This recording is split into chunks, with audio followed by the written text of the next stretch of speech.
cuisine. Our sandwiches are super hero, that is, because why be a sub when you can be a hero?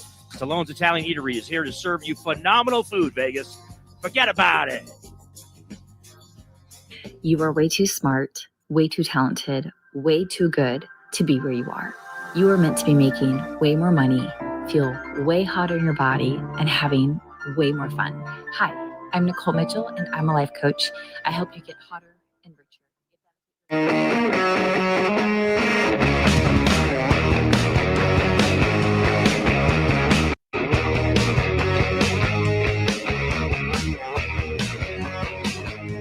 All right, what's up, everybody? It is Pushing the Limits, resetting things here with more technical difficulties, but we are back at it, ladies and gentlemen. Sorry for the 10-minute or so delay, but it's all good. We are here resetting the show for you.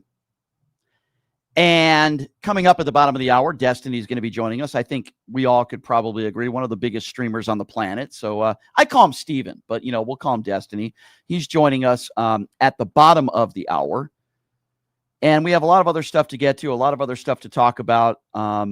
Obviously, Donald Trump speaking earlier today in front of some Navy football players who were honored, rightfully so.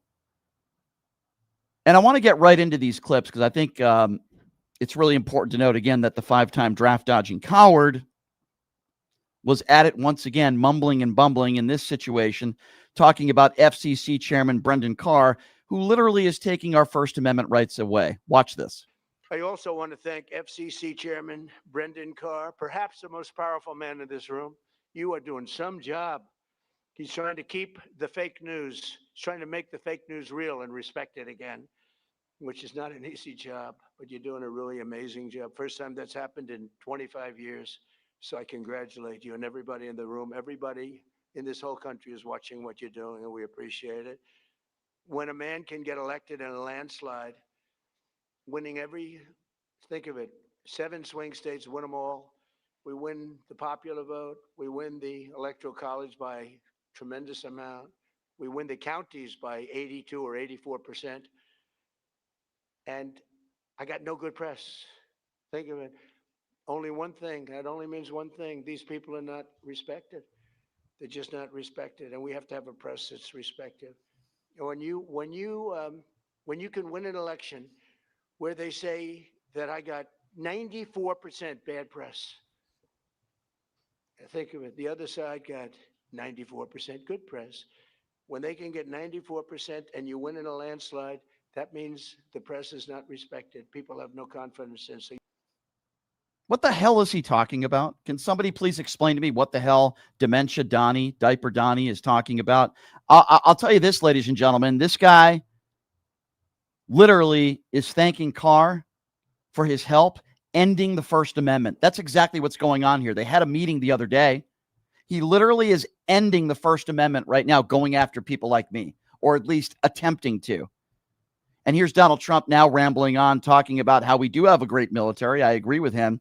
But then taking, I guess you could say, credit for the disaster in Venezuela. Watch this. 2 short months, the 28 seniors on this team will be commissioned as officers in the greatest military the world has ever seen. We're the greatest military in the world, the strongest, the greatest. And we're proving that when you can take Venezuela in a matter of minutes, put somebody on a helicopter that was well guarded with thousands of people with iron doors.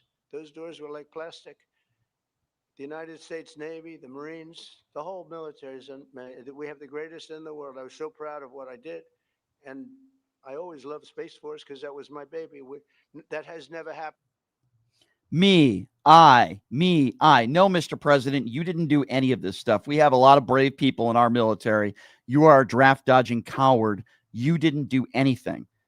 You are actually the reason why some of our brave men and women in uniform are coming back in caskets, because you started this ill-advised war. And what you did in Venezuela is a sick joke.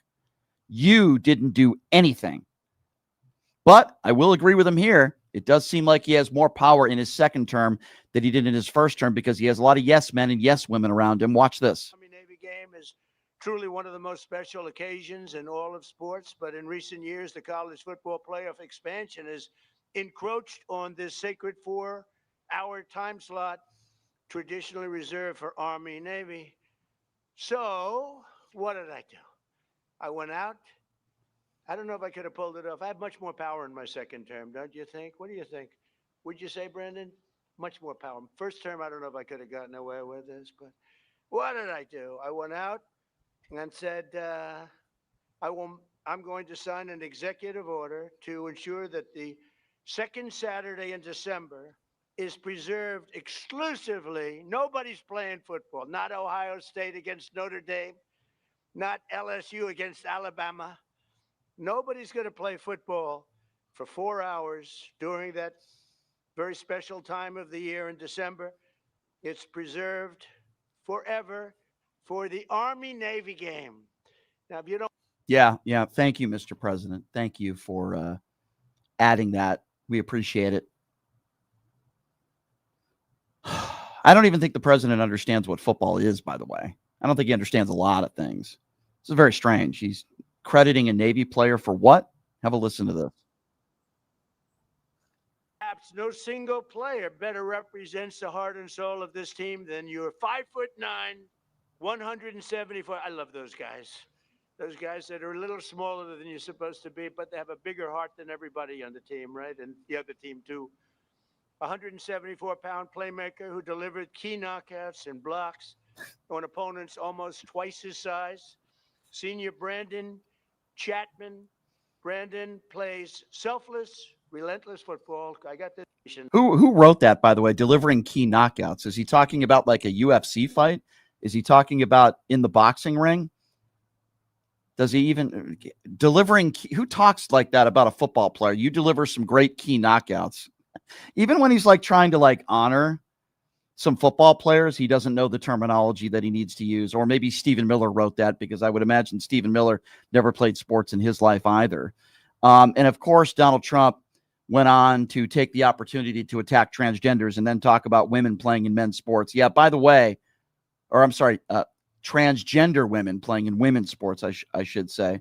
And then he talks about how, what about women playing in men's sports? And he goes on with this whole transgender nonsense when we're in an ill-advised war right now in the economy. This is just so embarrassing. Watch this. What about women playing in men's sports? Think we could have a woman take your position? Is there a woman out there? I don't think so. You know, we're trying to end that. No men. Think of it. No men in women's sports. Maybe I'll put Landon in women's sports for a little while. How ridiculous. I mean, you know, they say that's an 80-20 issue. No. That's a 99% issue. It's amazing. Thank goodness the Democrats keep pushing these things. Open borders, transgender for everybody, and they want to have men playing women's sports. Okay, so those are blatant lies. First of all, the overwhelming majority of Democrats and Republicans believe that transgender women should not be competing with other women on the playing field. I happen to be one of those people. So that is a blatant lie, number one. They're not pushing everybody to be transgender. That's another lie put forth by the far right. They say that the teachers are indoctrinating our children, which is also a lie. It's very, very rare that you'll ever find a teacher do anything inappropriate, let alone do that and push people to be transgender.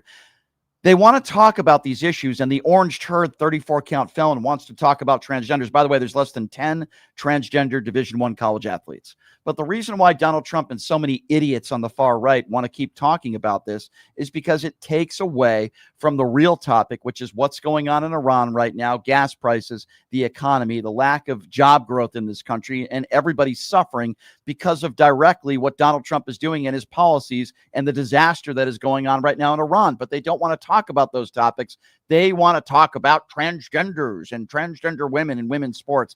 Yeah, I'm really glad you got that transgender woman out of that volleyball high school match, but maybe we should talk about gas prices. The fact that I had to pay over $5 a gallon in Las Vegas today. Maybe we should talk about the economy and how people are struggling to put food on the table while you take Medicaid and food stamps away from hardworking Americans, but have no problem $2 billion a day for this war. And now Pete Hegseth is asking for $200 billion from Congress. What a sick joke all of you are, and I'm tired of it.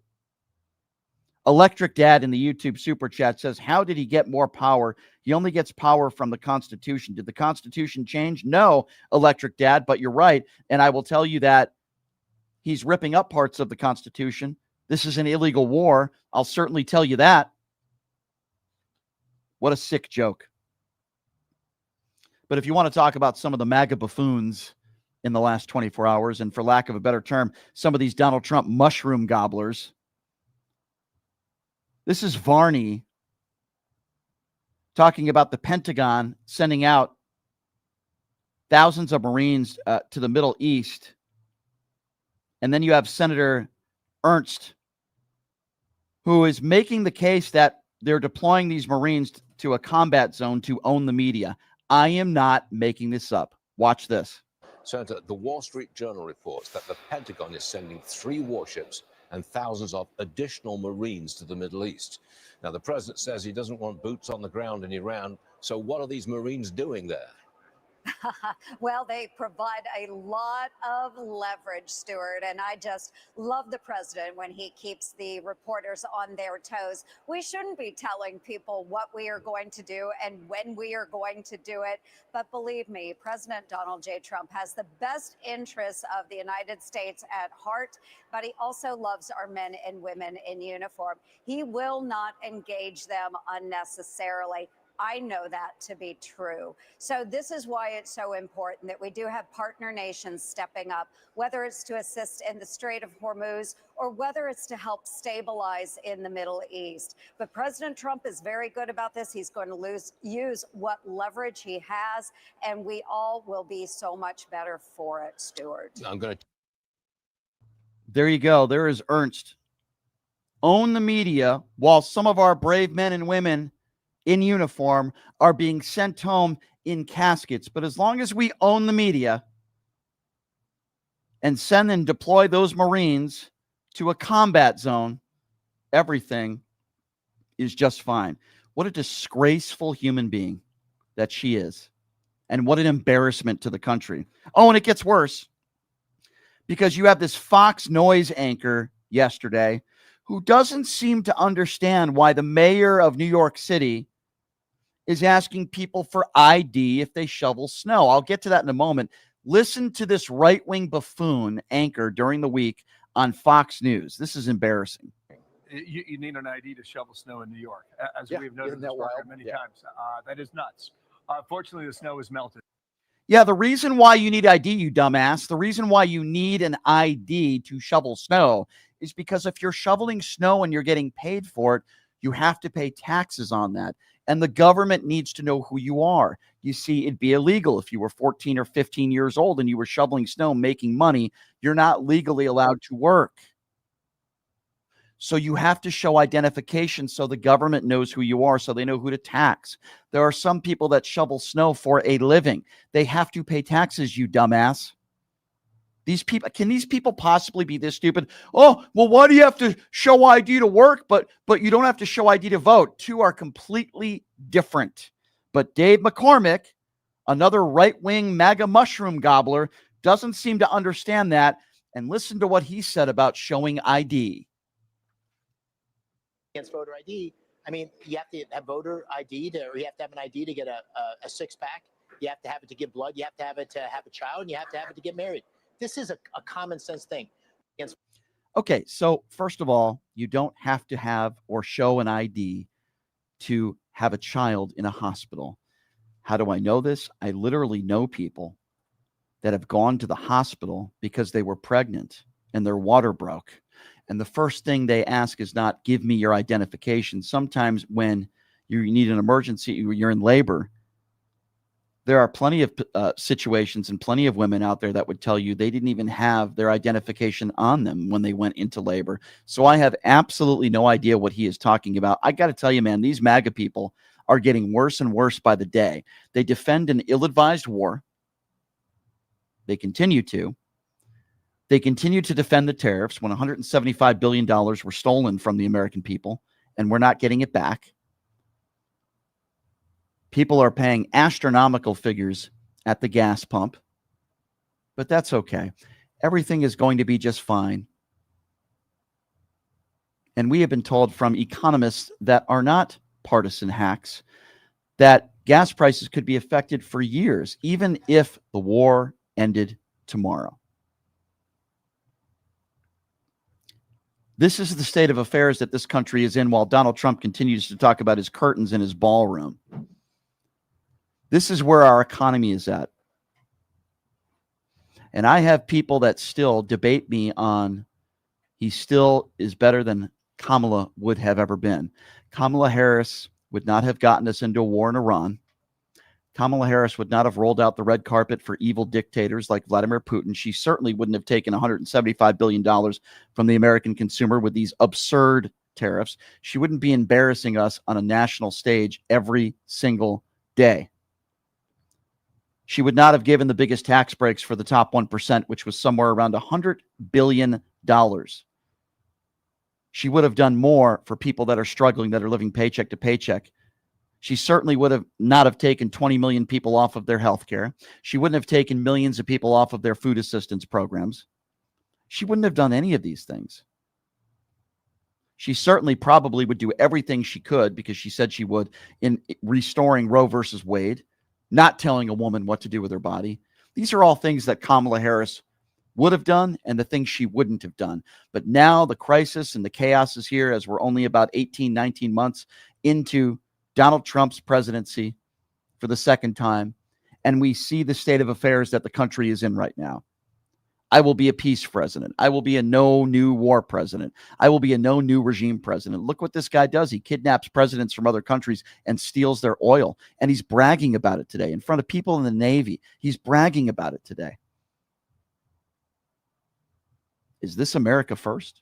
It was never about America first. How could you be all so stupid to buy into this, thinking that Donald Trump was America first? Donald Trump is Donald Trump first. And what is he doing this weekend? What's on the agenda for Donald Trump? Oh, I'm so glad you asked. So while we're at an ill-advised war right now, where our brave soldiers are dying, thousands of innocent people dying, both in Iran and Israel and other parts of the world, what is Donald Trump doing today? He's playing golf at one of his resorts. He's hanging out at one of his resorts again over the weekend on our taxpayer dollar. Whatever happened to Doge? Whatever happened to conserve? Whatever happened to we got to get rid of all this wasteful spending while we're spending $2 billion a day on this war, and a few $1 million today because Donald Trump's going to his resort to play golf over the weekend. But I don't hear MAGA Republicans complaining about that. Do you? But let's take healthcare away from everyday Americans. Let's take food stamps away from everyday Americans while we execute and murder young girls in a school in Iran, and Donald Trump lies about it. Have you heard him apologize? Have you heard him own it yet? No, of course not. Of course not. Ladies and gentlemen, this is the state of affairs that we are in right now. And I'm sorry that I have to bring this to you and be honest with you, but I will never lie to you. We are in a lot of trouble. And while I knew that this would be a big problem to put Donald Trump, this madman, adjudicated sexual abusing 34-count felon piece of human garbage, back into the White House, I knew it'd be a huge problem, and I was very disappointed. I didn't think it would be this bad. I was wrong. I knew it'd be bad. I didn't think it'd be this bad. I didn't think it would be this bad. Now, I was wrong. I look at his first administration, it was really bad. He got us $8.2 trillion in debt. The handling of COVID was abysmal, was terrible. But he did have some people around him that were capable. He's got nobody around him now. Marco Rubio maybe was the only one left, and he has no backbone at all. This is a worse state of affairs than I thought. And I don't know what the answer is other than this. You got to get out there and vote in the midterms. You got to get out there and vote. And you have to make sure that we never get a MAGA Republican back into the White House ever again. So obviously joining us right now, somebody that has a huge platform. He's one of the largest live streamers on the planet. And certainly I have a lot of respect for him, and I always like picking his brain a little bit. And we're also going to be out there at Arizona State, flying out there on Sunday to have some good spirited debates. And I'm looking forward to to joining me, who joins us right now on the program, known as Destiny. Destiny, it's good to see you, my friend. I appreciate you coming back on the show with me. How you doing? Pretty good. How you doing? Doing good, man. Thanks for coming on. So much to get to with you because so much has transpired since last time you and I spoke about this. I mean, we've heard like 5 or 6 different reasons as to why we went to war in Iran. And while you and I might disagree a little bit on Israel and the Israeli government, and maybe we can get into that a little bit, what do you make of all the excuses from Pete Hegseth, Donald Trump? First, it's regime change. Then the civilians need to rise up. Then after we learn that, Marco Rubio, in a sense, says that Israel forced our hand. Then it's about nuclear capabilities. When we were told we obliterated them eight months ago, it's excuse after excuse after excuse. What do you make of this? It's very hard to have a theory of mind for the current administration on a lot of things. My feeling right now is that Netanyahu told Trump that if he got rid of the Ayatollah, it would be like a great American president achievement, and he would be super cool, and it would help everybody. And Trump was like, okay, cool, let's go. That, as stupid as it is, that's just kind of my take on it. I can't think of any other. I don't know what else is going on. I can't. I hear you, but let me give you a theory, because Lev Parnas brought this up to me a few weeks ago, and it makes sense now. I mean, the two people that have benefited most from this, I would start with Vladimir Putin. When you look at the amount of money that they are making because of the oil reserves and this situation, Vladimir Putin has benefited a great deal from this. I think you would agree with me on that. And I think Benjamin Netanyahu has certainly benefited from this as well. But let's start with Putin. Would you agree with me that this war so far, at least, has been very beneficial to him financially? I don't know. I mean, I've heard this a lot, and I'm going out on a limb here because I don't hear other people do this analysis much, so I could be totally wrong. But like it's going to help in the short term in terms of being able to sell energy at higher prices for sure. But in the long term, man, poor Vlad has lost a lot of friends in the Middle East, right? Like Assad is gone. It was a very close friend to Russia. And now the Ayatollah, I guess, is gone, or whatever parts of it keep coming up, keep disappearing. So with Iran and with Syria out of the picture for Russia, does Russia even have, do they have any foothold in the Middle East at all anymore? Or is that region now just completely abandoned to I guess, the West now, whatever the West is or will be after this regime change happens or doesn't happen or whatever? I don't know what's going to end there. Yeah. What do you make, though, of the reports that came out that, and even the White House has pretty much admitted this, that Putin and his regime have shared intelligence with Iran, putting our troops in harm's way? And Donald Trump pretty much shrugs his shoulders. Oh, well, he shouldn't do that. I'll talk to him. I mean, what do you make of that? Because that's already been confirmed. I mean, as the U.S. president, as the leader of your country, you're not supposed to say that. But I mean, that realistically, this is kind of what happens. You're going to be intelligence sharing with allies, even if it puts U.S. troops in harm's way. That's always going to be the case. But there's supposed to be a public song and dance about that, where Trump is supposed to chide Putin and say something or do something or whatever. But I mean, like I think that's kind of to be expected. Yeah. It's not like Russia can help out much in many other ways right now. So yeah, that's true. I mean, did it surprise you, this guy stepping down, his resignation, basically saying that Iran is not an imminent threat, which obviously I agree with. I would imagine you would as well. Did that surprise you at all that he did this? Because this is a guy who is a huge Trump guy. He's got white supremacist tendencies and a history. He's anti-Semitic comments he's made. This is a crazy lunatic. But did it surprise you that he stepped down and made that statement public? Are you talking about the Joe Kent? Yeah. I mean, I don't know, man. You asked me these questions. Does it surprise me? I don't know if anything would surprise me at this point. Trump could threaten to use a nuclear bomb right now, and is it surprising? There are different factions. One of the games that you play, one of the deals with the devil you make when you have such a wide tent of different people, as long as they all support Trump, is you get a lot of different ideas floating around that are mutually exclusive ideas. So like Tulsi Gabbard, and other people who ended up joining this new right-wing movement were quite isolationist in nature. So when Trump said, "I'm the president of no new wars," you've got the voter base that'll go along with him on almost anything. But the ideological people, or the ideologically driven people that are part of his cabinet or part of his new team, not all of them are willing to go along in that direction. So it doesn't surprise me that he's picked up people that have strong disagreements with him. I feel like Tulsi Gabbard is another one who doesn't want war with Iran and doesn't want the United States blowing everybody up and kidnapping everybody. So it's not the most surprising thing in the world. Yeah. What did you make of Tulsi Gabbard's testimony? Because she obviously wants to toe the line. She doesn't want to upset dear leader Trump.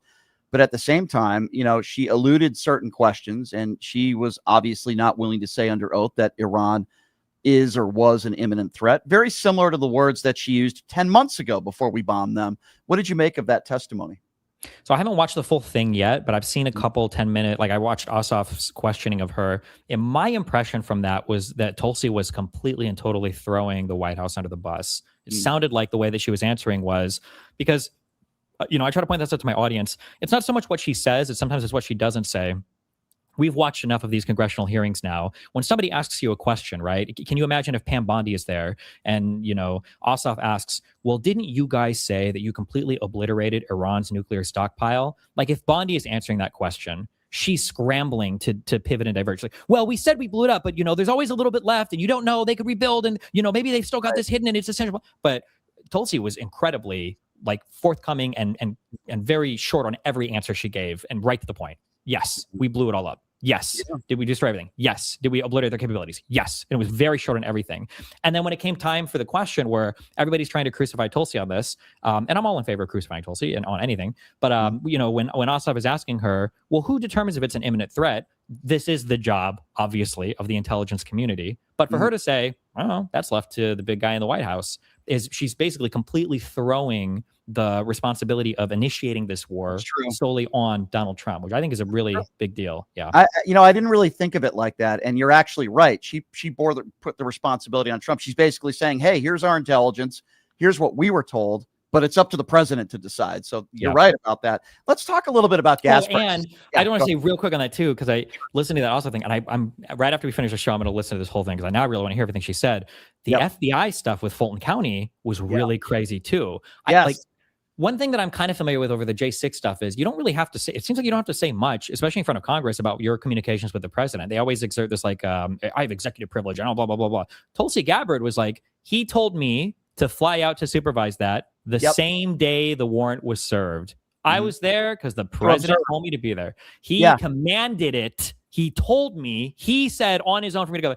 That's pretty crazy. She's throwing a lot of weight and a lot of sole responsibility onto Trump there to make it seem like he did not have the support of the intelligence community or anybody else behind him when he was making these decisions, which is, in my opinion, is a pretty big deal. Agree. And in that testimony, she was asked, well, were you a part of this investigation? Because they talked about why they were there. And it appears that the only reason why they were there was conspiracy theories, all these conspiracy theories that were unproven. They shouldn't have even been there. And then her response was, well, I was just there to observe. I wasn't what do you mean you were there to observe? Who asked you to do that? Well, Donald Trump asked me to do that. Well, why? Why did he ask you to do that? Why were you there? You're not supposed to be there. The whole thing is so absurd, and you'll watch the rest of it, but it is mesmerizing. Let's talk a little bit about gas prices. Destiny, I use the term hypocrisy a lot with these MAGA Republicans. So as you know, during the Joe Biden administration, we got into this, well, we didn't, but Putin invades Ukraine, a new war, that affects gas prices. We're coming out of a global pandemic, but everybody on the right blamed Joe Biden for gas prices. By the way, Joe Biden didn't start the pandemic, and Joe Biden didn't start a war with Ukraine. Donald Trump started a war with Iran. You see what's happening to these gas prices now. This was a choice that Donald Trump made with no contingency plan, nothing. And then I hear from these MAGA Republicans and elected officials, well, don't worry, everything's going to be fine. Be a patriot. That moron, Michelle Tafoya, yesterday said it's patriotic to spend $5 a gallon for gas. Are you kidding me? My head's going to explode. What do you make of the hypocrisy? And if somebody in the Biden administration made a statement like that? I mean, it's funny that you say they didn't have a contingency plan for the Iran stuff. They didn't have a plan. I don't think they had any plans at all. Like the idea, I don't know, man. I can't believe that they would, be mining up the Strait of Hormuz and they'd be attacking other players in the region when we're trying to do an existential regime change on the entire country. I can't believe that they would be fighting back. It's like, what do you think is going to happen? Yeah. I don't think when it comes to it's just the level of salience of gasoline prices is too high. You drive to buy gas stations every day. You go and you fill your tank up. You see the gas price go up. There's no way that you can obfuscate that to the American public. I don't think that even his fan base of supporters will bear that for months and months, let alone the moderates or the Republicans that aren't fully bought into MAGA, let alone those people that you would need to sustain any of your electoral viabilities. We're talking about the Senate. The poly market odds might have switched, actually. Is it in favor now for the Democrats to win the Senate? Or if not, it was like 50-50 last I checked. I think they might have a slight edge. Yeah. Geez, how much of you were messing up real bad at that point? This wasn't even supposed to be part of the conversation. Yeah, no, I agree. And I don't know, you remember the moment where Donald Trump was wearing his baseball cap that he's selling on his website for $55 when these brave men and women, sadly, are coming home in caskets. And then he actually tried to fundraise off of that. Well, he didn't try. He did. He fundraised off of a dead soldier. And you recall, again, hypocrisy, when Joe Biden looked at his watch for a half a second, right? Half a second when this, and by the way, he would look at his watch. That was like almost like a nervous tick. Like he did that everywhere. And MAGA Republicans still talk about that moment. And then Fox News shows old footage of Donald Trump, not at that ceremony, or for lack of a better term. What do you make of that? He wears a hat because he doesn't want his hair to go all over the place when it's windy outside. But yet MAGA Republicans aren't, again, they're not talking about that. They don't think it's a big deal, even though Fox News tried to hide it. And they still talk about a half a second when Biden looked at his watch. I mean, there's obviously there's no decorum on the Republican side at all. These people are ghoulish. There's nothing more to be said about that. I mean, Biden has a family, children that served in the military. Am I making this up, or was the theory that, is it Bo Burnham that not did I just say Bo Burnham? Can you edit that out?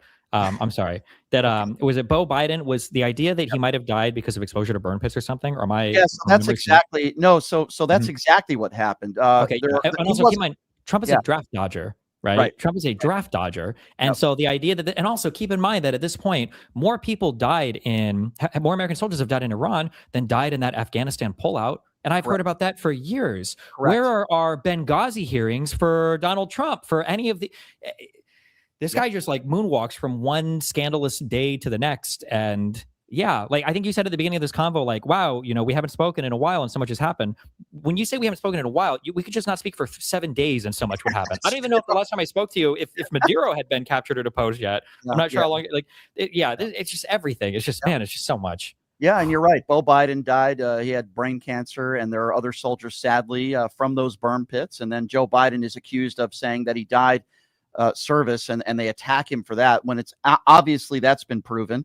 It just, and you're right. Donald Trump is a 5-time draft dodger, suckers and losers. I don't respect John McCain because he was captured. I mean, the list goes on and on and on. I have to ask you a little bit about Markwayne Mullin.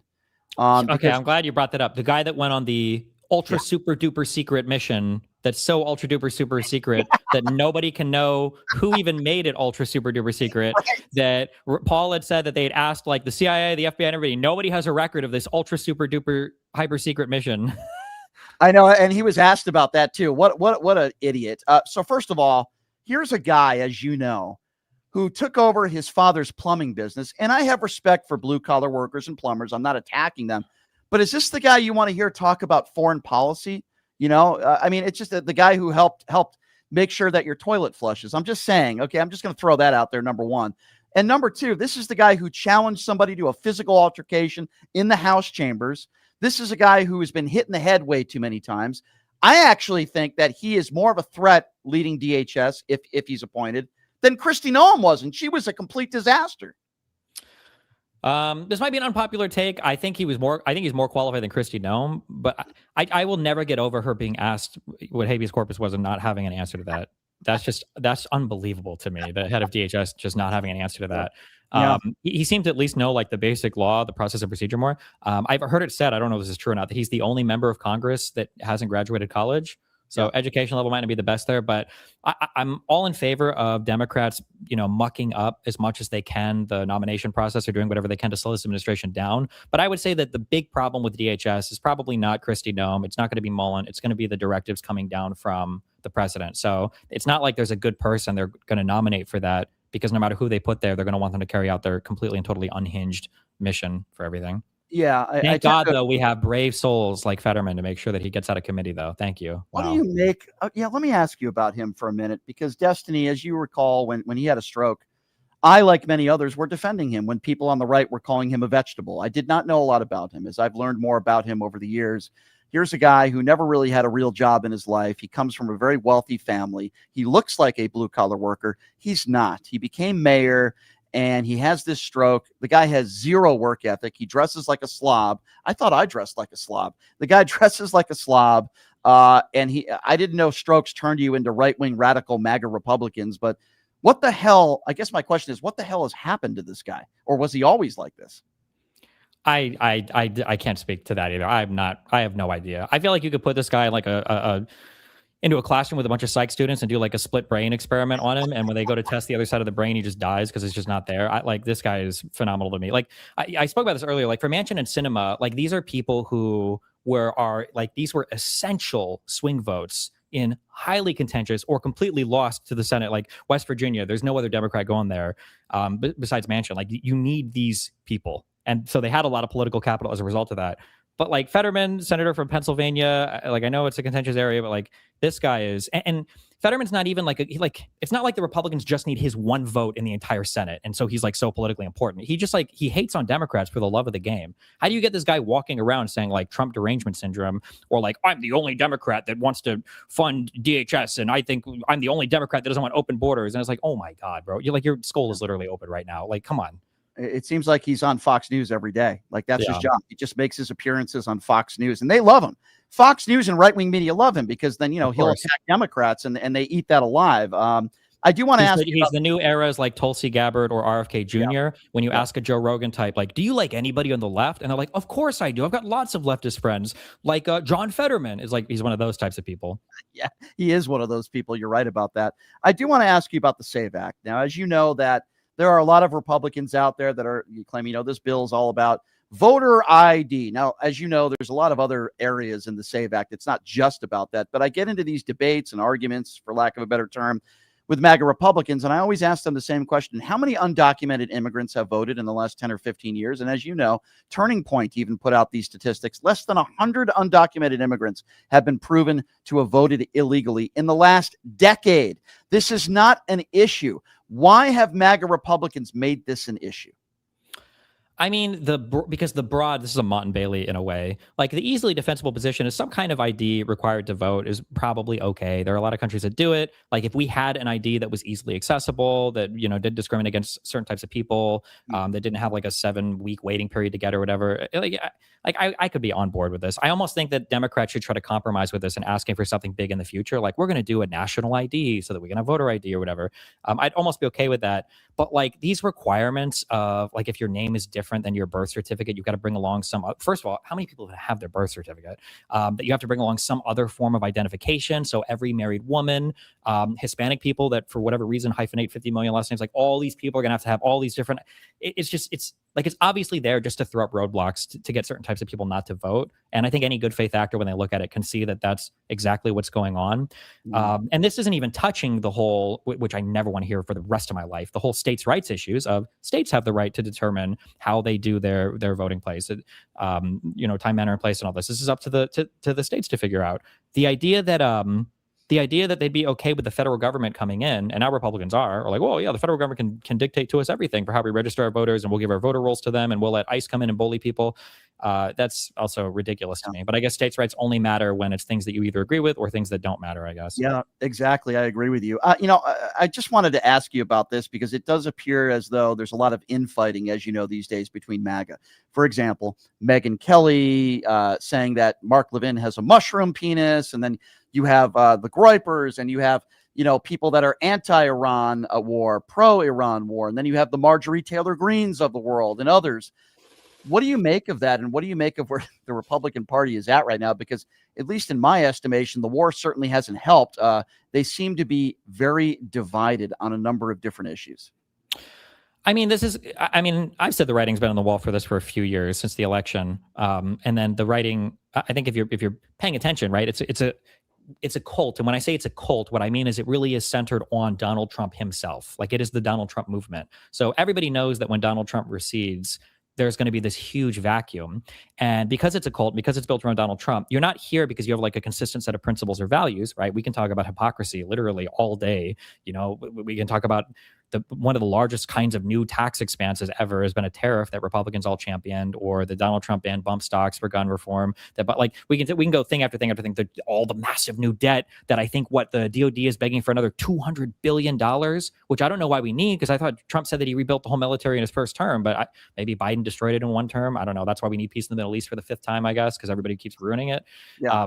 Just when you have a coalition of people brought together like this that don't have a common shared principle foundation, then makes sense that as soon as the leader starts to recede, now everybody's individual ideologies are starting to show, and you've got people with a huge set of disagreements with each other over policy, over ideology, over American ideas, and everything else. So yeah, it seems pretty natural that this would happen. So I think we pretty much agree on, for the most part, everything that we've discussed. We might disagree on this. I am pro-Israel, Destiny. I am, in a sense, anti-Israeli government. And I think Benjamin Netanyahu is corrupt. And I think he does what's good for Benjamin Netanyahu, maybe not always what's good for his people. And I don't believe we would be in a war in Iran right now if not for Benjamin Netanyahu using Donald Trump as his puppet. I really do believe that. I don't think Netanyahu's done a good job protecting his people. He certainly didn't during those Hamas attacks. I don't put all the responsibility on him. But I look back to the war in Iraq when we were told weapons of mass destruction under the George W. Bush administration. A part of that, quote unquote, faulty intelligence was from the Israeli government as well.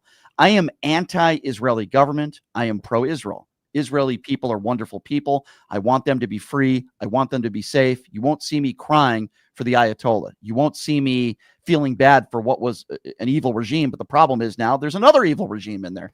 I don't know. I'm just not a very pro Benjamin Netanyahu guy. I think he has a lot of characteristics very similar to Donald Trump. That's my personal opinion. What are your thoughts on that? I hate talking about the Middle East ever. I hate anything having to do with the Middle East because it hijacks so much of our discourse in the United States.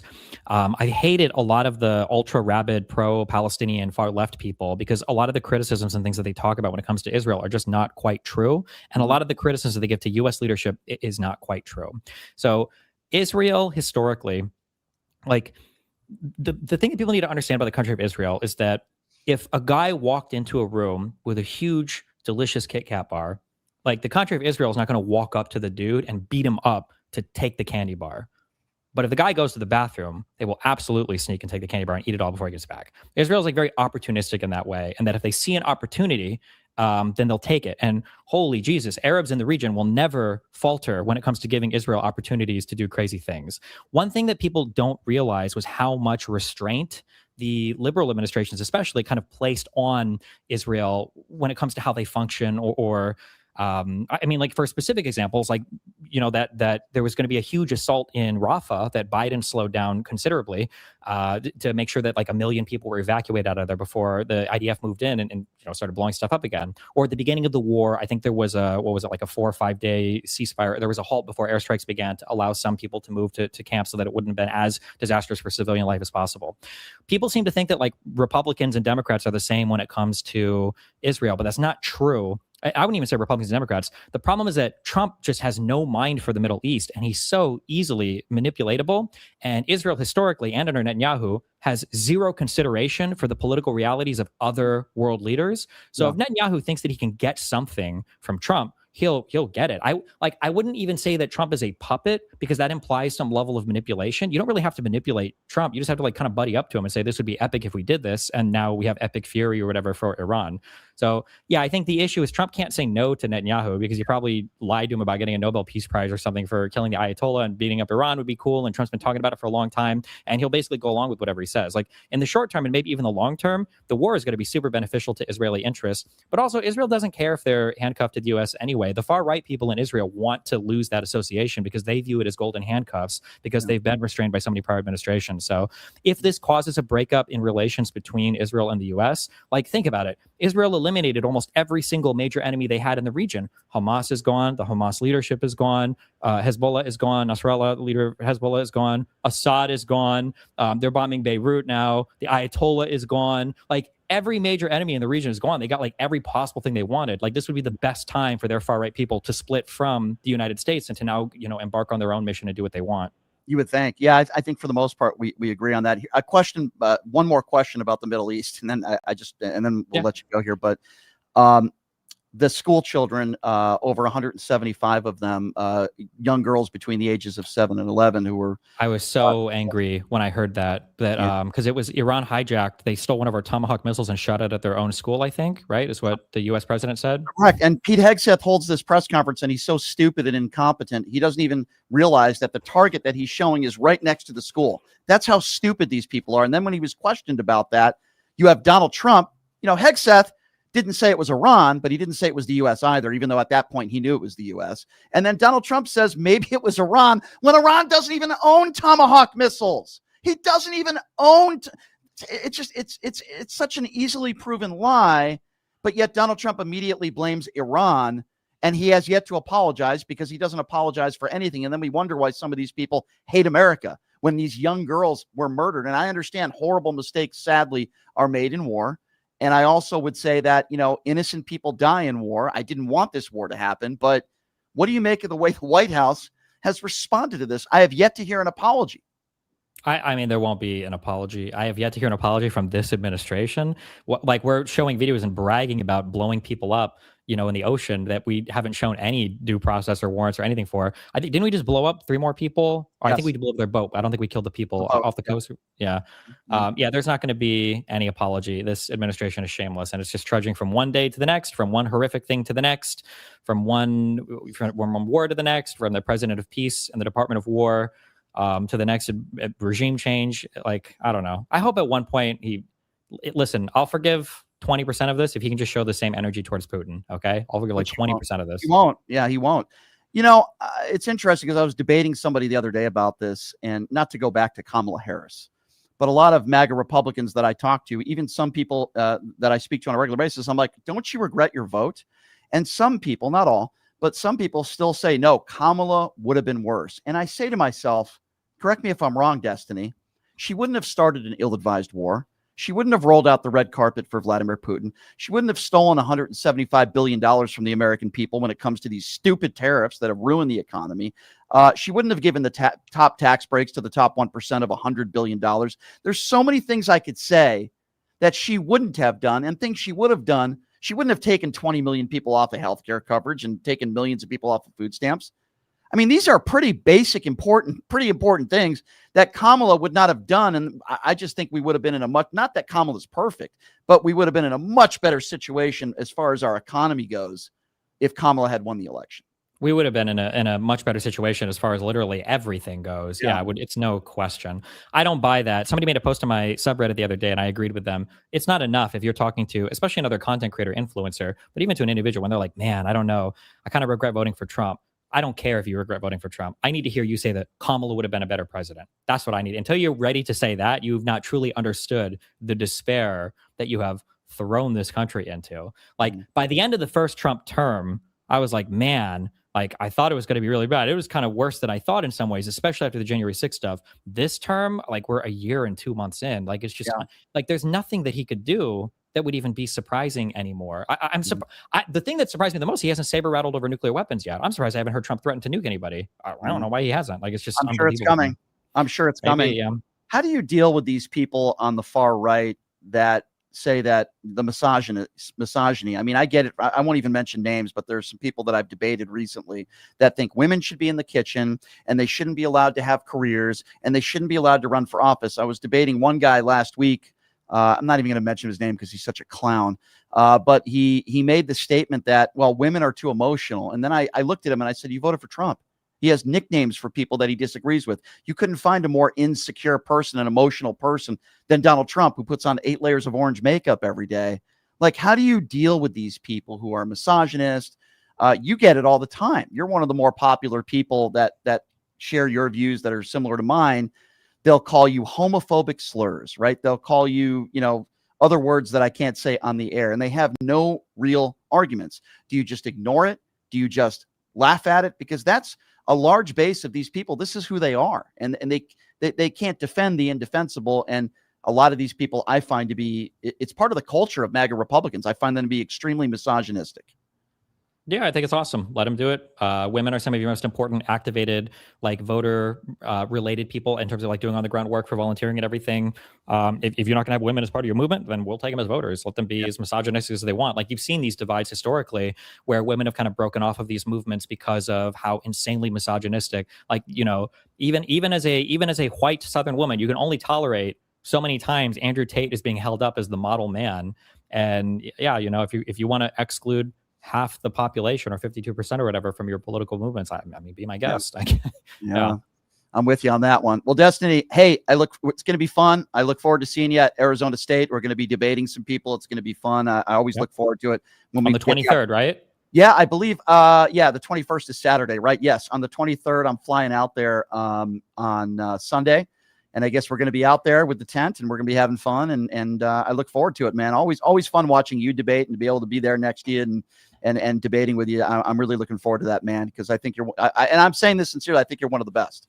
I think you're one of the best, and I'd say I am the best, but I'll take one of the best. Okay. No, but you know what? The hate that you get. Before I let you go, I was actually talking to somebody in Tim Pool's crew, believe it or not, about this, and I said, because you deal with this every day. I said, and as my show, I'm nowhere near the following that you have, but as my show gets a little bit more popular as the days go by and more people want to debate me, I get the homophobic slurs, I get the retard stuff and all these other words that are used on social media. And I said, man, these people are brutal. And this woman says to me, she says, if they weren't doing that, you would be doing something wrong. The reason why they're so angry at you and they hate you is because you're a threat to them. What are your thoughts on that? Yeah, I agree with that. This is why when you look at the very, very far left people, like your Hassan Pikers and everything, these guys are in a way, these guys are like controlled opposition. They don't really get that same type of hate or that same type of threat. And they spend most of their time fighting with the left that also won't attack them in that type of way. And the reason why is because the conservatives like to have those people in existence because they can just use them as kind of like props every now and then to attack the broader left-wing movement in the United States. So, yeah, I mean, I also feel good because when I see people throwing those types of insults at me, it means that they have nothing of substance to critique me on. So, in some ways, I'm really disappointed by some of the debates I've had. My Norman Finkelstein one comes to mind. But like, if I was sitting across the table from supposedly one of the Western preeminent scholars on Israel-Palestine, and this guy, on the few facts that he tries to challenge me on, he's incorrect, and he spends the rest of the time screaming names at me, I don't know, I consider that kind of funny. I feel like it kind of vindicates my position a little bit if that's the most you could bring to that conversation. So when you see people say things like that to you, you better believe that if you were wrong on the facts, they would be pounding the facts, but they're not able to do that, so they call you names instead. Yeah. Oh, Brian, you were dog walked. Oh, Brian, you were cooked. Oh, really? How? Why? Because somebody says a woman shouldn't be allowed to vote, that somehow I was cooked. I mean, again, these people are extremely difficult to take serious. Destiny, you're certainly one of those guys that should be taken seriously, and I look forward to seeing you out there on Monday at the Arizona State campus with the UNF America Tour. And I always appreciate it when you take the time to join us and your large listenership to be a part of your platform too. I certainly appreciate that. We'll see you out there, my friend. Safe travels and look forward to hanging. Yeah, thanks a lot. I'll chat with you 3 wars from now, I guess. Have a good one, man. Yeah, probably. Have a good one, Destiny. Take care, my friend. That's Destiny, everybody. And he has an enormous following. He's one of the largest streamers, left or right, on the planet. I mean, he has so many people. And there's a reason for that. He's extremely articulate. He's very intelligent. Yes, I happen to agree with him 99.9% of the time. I don't think I disagree with anything he said in this interview. And I don't mind disagreeing with people, but it's very hard for me to disagree with his takes on a number of different issues. And yes, we are going to be out there at Arizona State. I'm going to be debating with Destiny against at least it's scheduled to be against some Turning Point people. We're going to be on campus.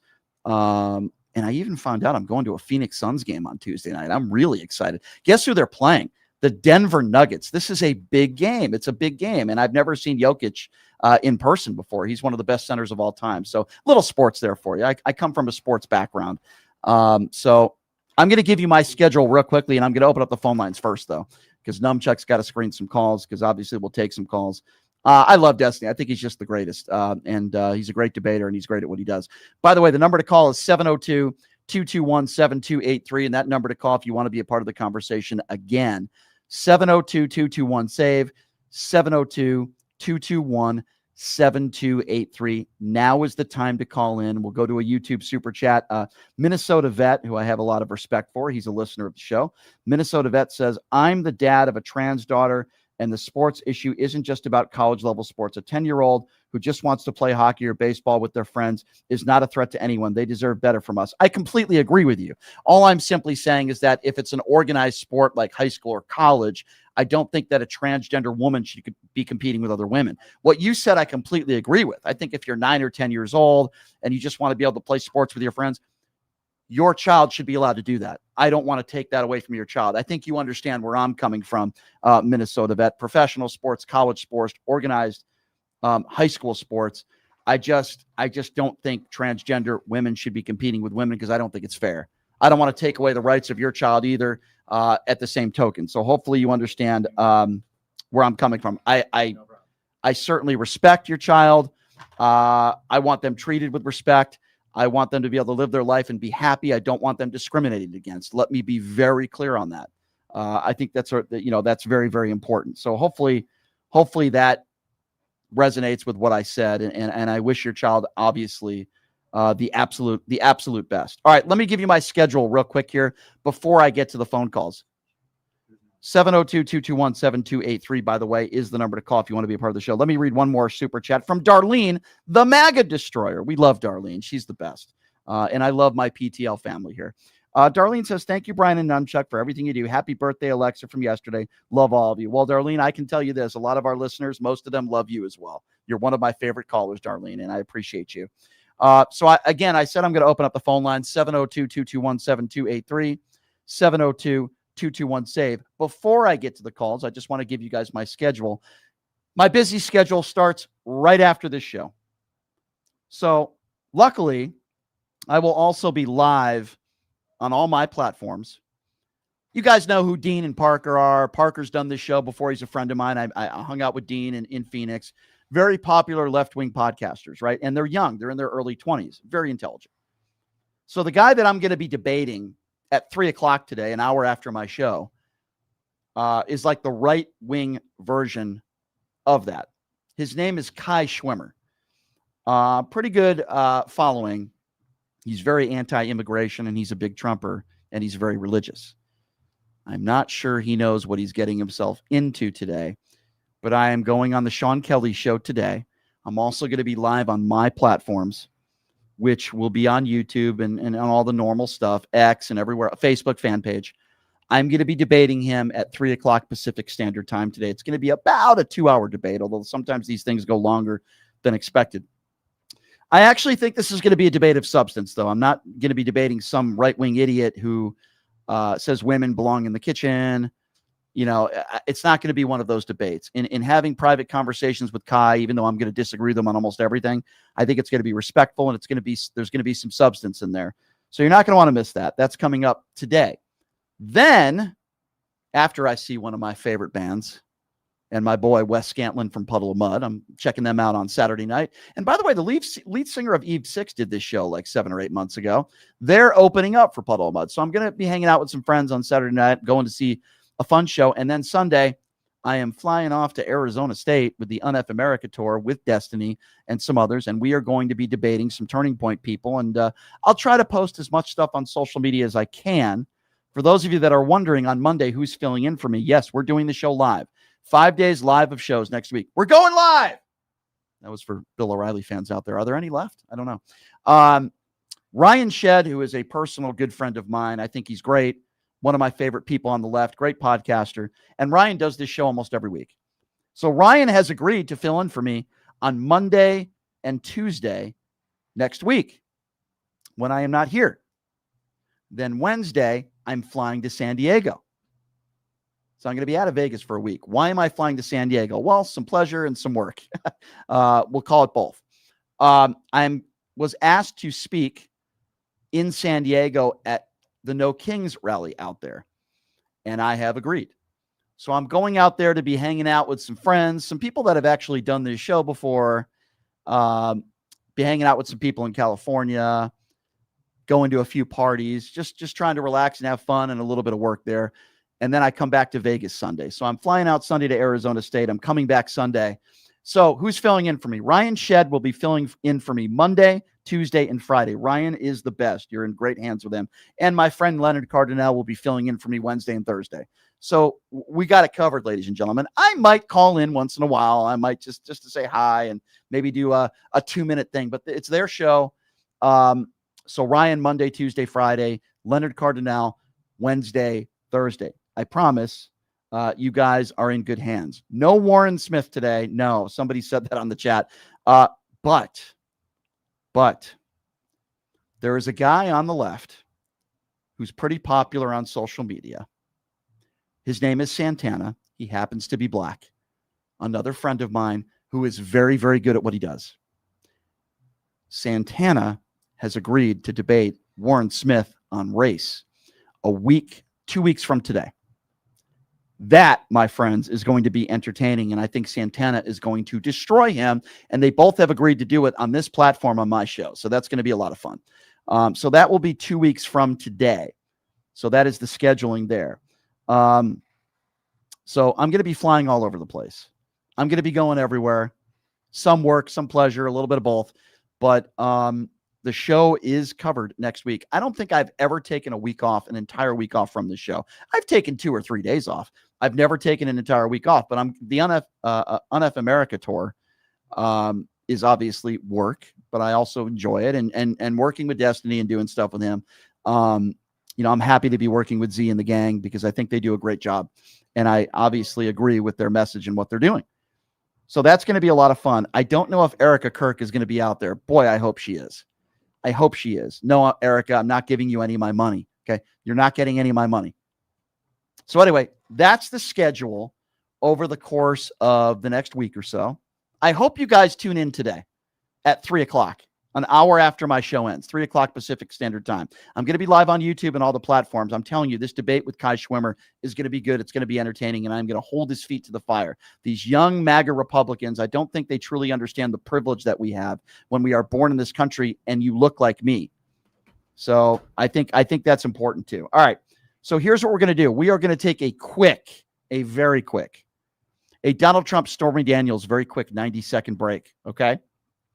When we come back, we are going to dedicate the rest of the show to be taking your phone calls because I know there's a lot of people that are waiting to chime in. We'll also get back to the YouTube Super Chat where your questions and comments will be heard. Did I say Suitor Chat? Can I ask you? Suitor Chat? Put your microphone on, engineer. Can I ask you what a tutor is? I don't know. Chuper Chat? Did I say Tutor Chat? You said Chuper Chat. Trooper? Super Choopers. I don't know. Super Choopers. I don't know. It's Friday, man. It's been a long week. And now I've been doing these debates. I'm yelling at people and arguing and debating. And, it's been a long week. Let's get back to the YouTube Super Trooper Chat real quick.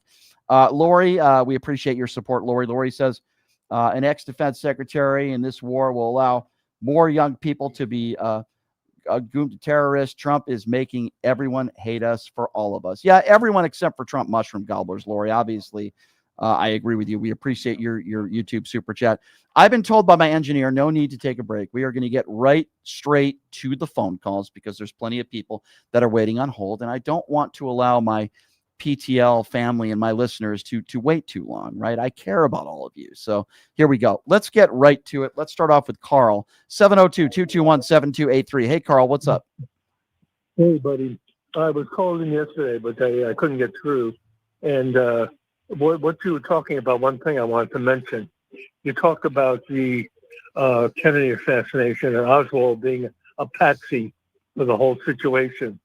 Well, I like to look at things in that situation, and I think that Epstein is going to be a patsy for Trump this time. I think Epstein was murdered, and it's going to come out eventually that Trump and some of his associates had something to do with it.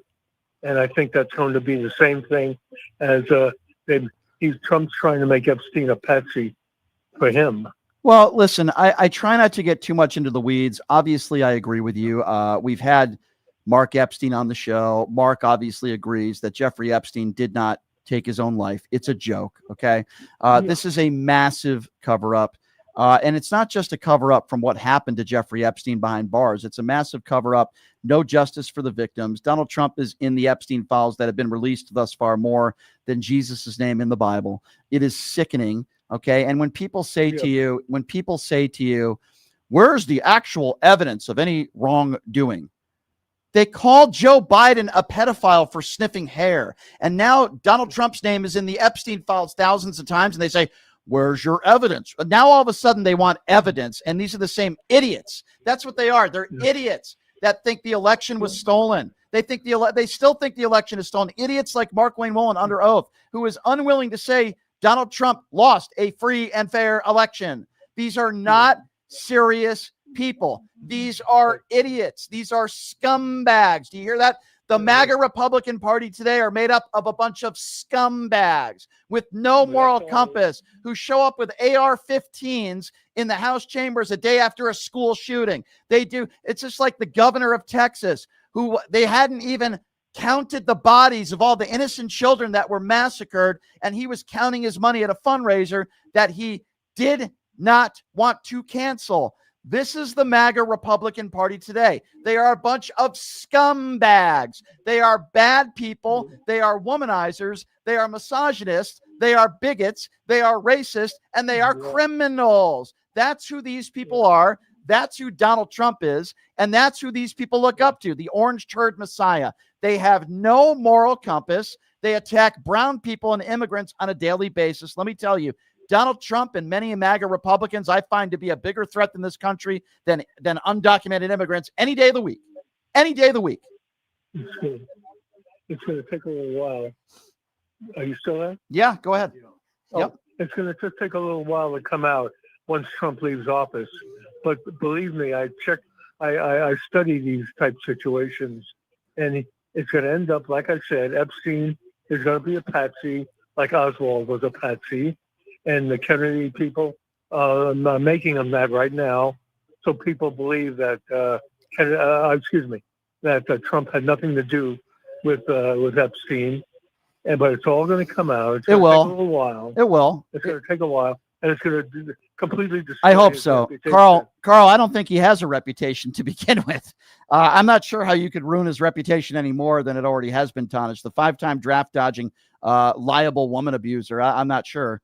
I appreciate the call. Let's go to Lou. Lou is next up on PTL. What's up, Lou? Hey, bro. How you doing today, buddy? Good, man. Hey, loved your guest, man. The guy's really intelligent. Thank you. Yeah. Just wanted to bring up something to you about the corruption that's going on. I don't know if you saw the article from the Associated Press on March 11th that Trump's sons, Eric and Donald Jr., are involved in a company called Power Us. And what they do is they make drones and weaponry. But what's going on is they bought all of their competition, and now they're bidding for jobs through the Pentagon. So I wouldn't Congress should not give Trump $200 billion because it's going to go right to his kids, right back into his pocket. Yeah, listen, that's the entire Trump administration to begin with. By the way, that's why Donald Trump first ran for office. He never thought that he would defeat Hillary Clinton. He did it because he thought it would help his brand, and sadly it did. And then all of a sudden something happened and he won. But that is why, and that is the main reason why they are in office today, and why Eric and Don Jr. are anywhere near the White House and involved in businesses surrounding Donald Trump. It is a grift. Yep. It is an entire grift. And as I call his two kids, Uday and Kusei, also known as Don Jr. and Eric, that's who they are. They stole from their charity. They're horrible, terrible human beings. The entire family. I mean, Melania Trump is a disgrace. Barron Trump is probably going to grow up, if he isn't already, to be a complete douche, just like his father. Yeah, Eric and Don Jr. are despicable human beings. They're all just terrible people. And you notice we haven't heard about Melania's movie. Yeah. Whatever happened to that? The $80 million that buffoon Jeff Bezos put into this thing. Yeah, I'm sure he would have put that same amount of money into it if Donald Trump wasn't the president. Give me a freaking break. Thank you for the call, sir. 702-221-7283. Let's go to Roland. Roland is next up on PTL. Hello, Roland. Yeah, hello. Is it Brian? Yes, sir. Yeah, Brian, how you doing, man? Brian, I'm so happy that I can hear your voice, man. I'm so happy, Brian. Thank you. You are one of the guys that I would spend my entire life watching you, man. Thank you. Well, that's very nice of you to say. Thank you. Yeah, I've said the same. I've said the same thing about Jessica Alba, but for different reasons. But I'm sorry. Go ahead, Roland. I'm sorry. Go ahead. Yeah. Look, Brian, I came from Africa. I'm an immigrant here, but I'm a naturalized American. Mm-hmm. And Brian, look, your message is so pure and clean. And the way you preach the message, man, Brian, if people who listen to you cannot get the message, man, something wrong with the person hearing. Yeah, as every day as this show goes on, I get more and more people on the right that really hate me. And I've learned to embrace that and look at it and wear it as a badge of honor. These people on the right that call me all these names and I'm stupid and I'm this and I'm that. I am so proud. I am so proud of that because Brian, I don't go look. ahead. You know what? I don't see no stupid rating on you, Brian. I will tell you, there is no word called stupid rating on you, Brian. It's because you speak the truth to power. That is why people are against you. Well, you know what? I'm going to continue to do what I do, and the more they hate me, the more it's going to push me to keep going. Yes. So they're helping me, and they're helping my engagement. When did you first come to this country, sir? I've been here since 2001. Good. What do you do here? Right now, I work for the state of Massachusetts. Oh, you're in Massachusetts. Okay, good. I grew up not too far from there in Connecticut. I am a huge Boston Celtics fan. So I am a New England guy, man, Brian. I miss the time when you come on air. I miss the time, so I just watch the repeat of it. The podcast. Well, that's good. Yeah. That's good. That's what it's there for. Not everybody can watch live, so I appreciate that. Yeah. But Brian, what I would tell you, man, look, one of the things I observe from you, when you're debating some people, they try to lie to you. But if you can stick to that point and disgrace that person, it really gives us the momentum that we have somebody in the media that speaks for us, because our voice is now going through, because people are not listening, because you have that platform.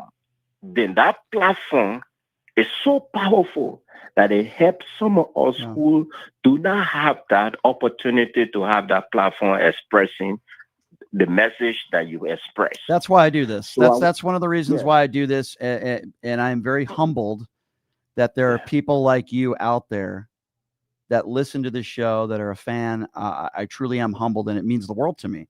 People like you that come from other countries, that come here and come here the right way, and you make something of yourself, and you're a great member of society. You'll always have a platform on this show. While I greatly appreciate your words, you will always have a platform and be a part of the PTL family, my friend. And it's an honor to have you here, and I appreciate you. 702-221-7283, the number to call. Let's go to John. John is next on PTL. What's up, John? Hey, Brian. Yeah, the thing about immigration that people on the right don't get is it is a very long and costly thing to make yourself legal. I had a nephew-in-law who went through it, and it took him 20 years, $30,000 to be legal. Yeah. Not only that, but sometimes it takes 10 to 15 years. Guess which party is making it more expensive, or wants to make it more difficult? First of all, you had Donald Trump with those stupid gold cards because he's such an idiot. $5 million with his stupid gold cards. But the Republican Party as a whole, its history, has always tried to make it more difficult for people to come to this country legally. It is the Democrat Party that is trying to make it easier. Yes, there should be a vetting process. Yes, we want to make sure good people are coming here with the right intentions, but it should not take 10 or 15 years to be here, and it shouldn't cost $30,000 either. Right. I mean, I hear you. Sadly, that's the case. We agree, my friend, and I really do appreciate your phone call. Thank you so much. Donatella is next up on PTL. Hello, Donatella. Hi, Donatella. Go right ahead. Donatella, are you there? Going once? Going twice? Sold, along with that Donald Trump Bible. 702-221-7283. Let's go to Stephen. Stephen is next up on PTL. Hey, Stephen, what's up? Hey, man. How are you doing today? I'll start off with that. Good. What's up, Stephen? Hey, so I want to know how you feel about the Save America Act.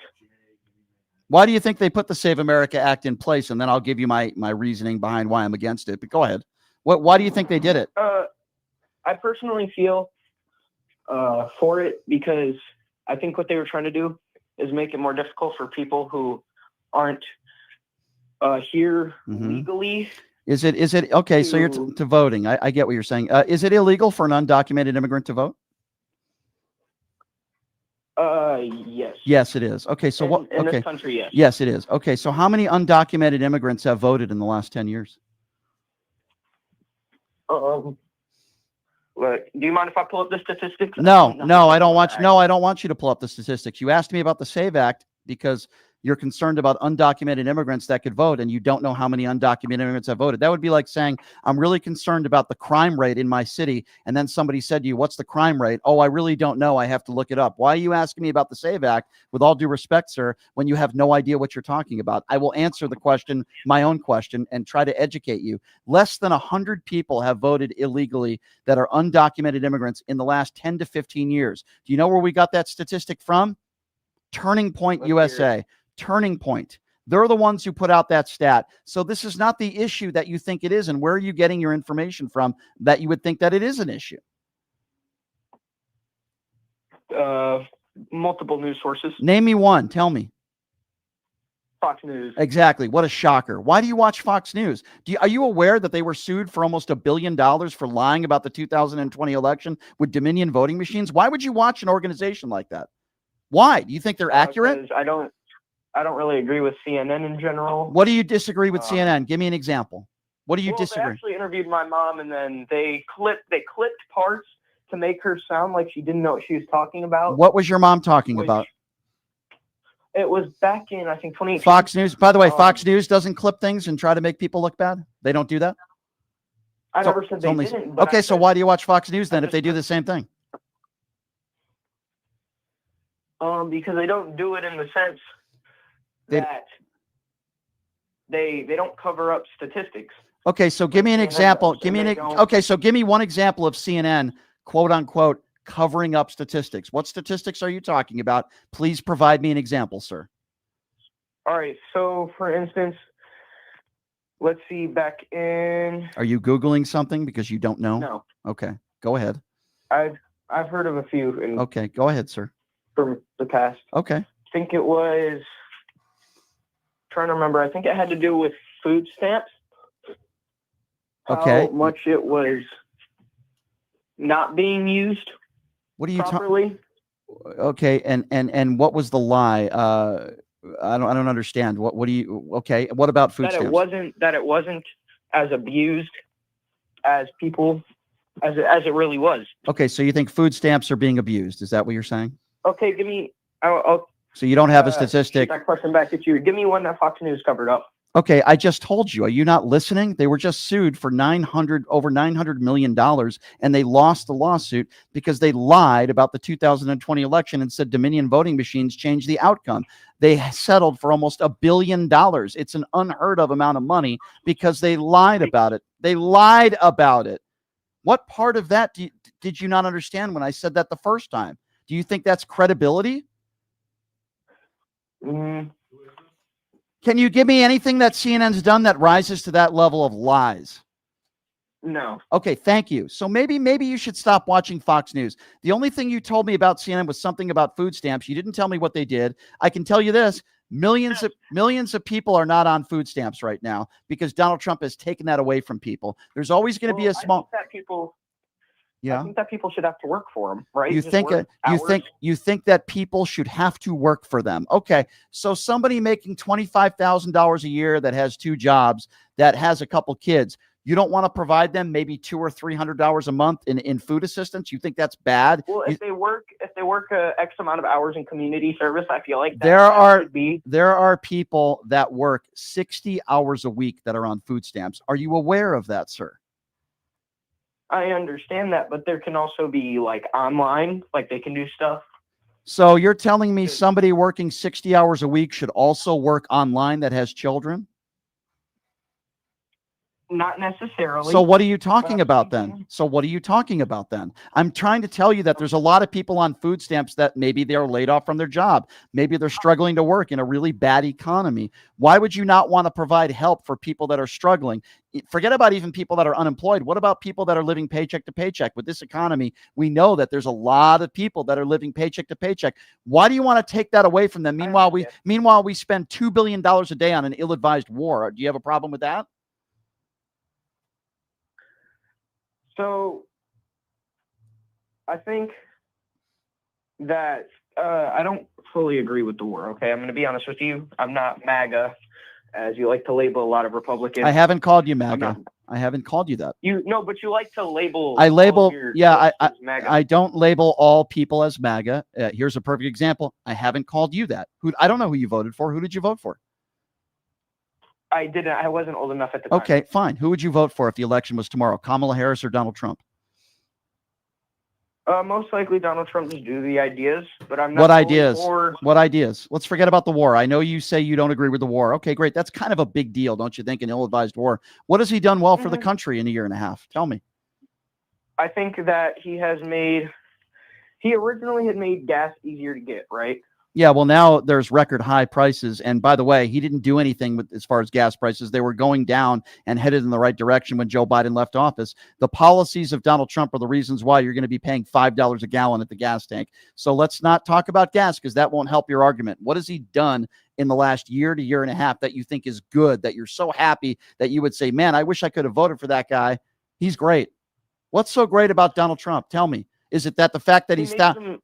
Yeah, go ahead. I also think that he made some really good trade agreements across. He made really good. Pretty good with What? tariffs. Okay, so first of all, let's talk about that, and let's talk about the $175 billion in tariffs that he stole from the American people. You think tariffs were a good idea? In certain senses, absolutely. In what sense were tariffs a good idea? When and by the way, who pays for the tariffs? Who is paying for these? Who is paying for these tariffs? The American people. Thank you. Thank you. Why would that be good? Name me one reason why you think that's good when the American consumer has to pay for it in a struggling economy when we're paying now $2 billion a day, $2 billion a day for an ill-advised war that we agree on should have never happened. Why would that be good? Wouldn't you be better off not giving the biggest tax breaks for the top 1%? Wouldn't you be better off lowering taxes for middle income and people that are struggling and not taking government assistance away from people and giving the biggest tax break to the richest people? Come on, man. Help me out here, man. Help me out here. Come on. I get you. Okay, so what's wrong with Kamala Harris? Why wouldn't you? Well, hold on a second. This is important. What was your issue with Kamala Harris? I just couldn't really see what good she was going to do that was productive. Like, name me something that was really good that she did as vice Maybe I'll answer you, but maybe it's because you weren't paying attention and you're ill-informed. She talked about lowering the tax bracket for income families in households of under $400,000 a year. She talked about bringing back Roe versus Wade, not telling women what to do with their own bodies. She certainly wouldn't have taken. She talked about healthcare. She wouldn't have taken Medicaid away. She certainly, I can guarantee you 100%, would have had more bipartisan gun legislation, making our country safer. Renee Good and Alex Preddy would still be alive today. She wouldn't have been sending ICE agents and these goons all over the country, terrorizing our communities. Healthcare would have been her top priority. She talked about that. I can also tell you that there wouldn't be discrimination and attacks against people like me from the FCC. She wouldn't be going after people that disagree with her. It wouldn't be a retribution. She wouldn't be threatening Republican lawmakers with hanging them or executing them. There would be decent, reasonable people in the White House that would have empathy for others, and these American soldiers wouldn't be coming home in caskets. Those are just a few things that she would have done differently than Donald Trump. So I ask you again, name me something about Kamala Harris. And by the way, you obviously weren't paying attention because she campaigned on this stuff. Name me something specifically that you think she would have done or something about her that you don't like. What you said about really just empathy. I think we should work off of what works statistically instead of about feelings. I really don't think. I just gave you policies. What are you talking about? We were talking about empathy, right? Don't you think it's important for the president of the United States, the leader of the free world, to show some empathy for people that lose their lives that are coming home from war? Don't you think that's a good characteristic and a human quality when somebody cares about people that are struggling in this country? Do you think Donald Trump cares about you, or does he care about his tech billionaire friends? Yes, sir. I think empathy is a thing that a world leader should have. You should be a caring individual. If you're a policymaker and you don't have empathy, then what do you think you're going to do about people that are struggling in this country? You think Donald Trump wants to help the poor? Yes, empathy is an important part of policymaking because you need to care about people that are struggling. You need to care about people that are single moms. You need to care about people that lose their jobs. You need to care about people that can't afford to put food on the table. You need to care about people that have terminal illness that need health care. What part of that do you not understand? There's a lot about it that I understand. And can I backtrack about? Is it's empathy not anything I don't important? really- Is empathy? I will. Is empathy not important? In some, hold on, let me see here. So, not necessarily. What you spoke was more, like I said, a statistic. So What? say, What are for you instance- talking about? You calling these people that are coming home in caskets statistics? What the hell is wrong with you? Our American soldiers are I never dying. said they were statistics. So why are you using the term statistics? What is wrong with empathy? Give me one example of how you think empathy from a world leader is a bad thing. Give me one example of how it's bad. So let's say there's a good fair amount of people that are homeless and they're choosing to make bad decisions. And why are they choosing to make bad decisions? Why do you think that is? Because that's just what bad. No, going the wrong direction no. You don't seem to understand that there's something called addiction. There's most people that are homeless suffer from mental illness. They suffer from addiction. This is the part of empathy that you don't seem to understand. You think for many of these people, rehab, no? Oh, you think so people could just check themselves into rehab that don't have money and don't have a cell phone? You think they could just walk to a rehab facility and they'll just take you right in? What is wrong with you? By the way, the party that's taking away those government programs to help people get rehabilitated are MAGA Republicans. What is wrong with having empathy for somebody that's homeless and wanting to get them help? What is wrong with that? They can get themselves help. No, they can't. Not in every instance. You think it's that easy where somebody can just walk into a rehab facility? Most of these places charge infinite amounts of money. And if are rehab facilities out there, they are very much overstocked and they can't get the help that they need. You don't know what you're talking about. So you're saying, you're saying it's a bad thing to have empathy for somebody that's homeless, that's living on the street? No, I never said it was. So why did you bring up homeless people? Okay, let me see. There's food banks, right? There's shelters. A food bank will not get somebody off the streets. It might get them a meal. Our shelters are overrun with people all over the country. There are plenty of shelters that can't have more people coming in because of a main reason, because of the guy who you said you would vote for, who got us into an ill-advised war and our economy is down the crapper. So give me an example of how empathy is a bad thing. You haven't given me an example yet. I have. No, what, homeless? You don't think we should have empathy for homeless people because they could just go to a rehab facility? We shouldn't have that. So give But me I an think example. We as just daily civilians, right? We can do our part in helping them, right? We can get them help. What have you done? What have you done to help them? Oh, I actually do not a food drive, but I go out, donate clothes. Okay, so you do have empathy for homeless people. So why are you saying we shouldn't have empathy? I personally do. Okay, so why is it bad to have empathy for homeless people then? You haven't answered my question. Well, when you're a higher up, it's a lot harder to deal with issues like that. I didn't ask you. I didn't ask you if it's harder to deal with issues if you're a higher up. By the way, I don't even know what that means. My question was, I said, why is it bad to have empathy? You brought up homeless people. Give me a reason why it's bad to feel empathy for people that are struggling, that are homeless, that are on the streets. You still haven't given me an example. Because some of them choose not to help themselves. And you wouldn't feel bad for somebody that has mental illness, that doesn't want help, that is living on a street corner? You think that's bad to say, geez, that sucks. I wish that person was in a better situation. You think that's bad to care about somebody that is in a situation like that? Okay, then stop saying okay, good. So stop saying that empathy is bad. You're making yourself sound like a fool, with respect, sir, when you say things like that. Empathy is a good thing. It's called about caring about a fellow human being, which is Donald Trump does not have. Are you aware of Donald Trump's history?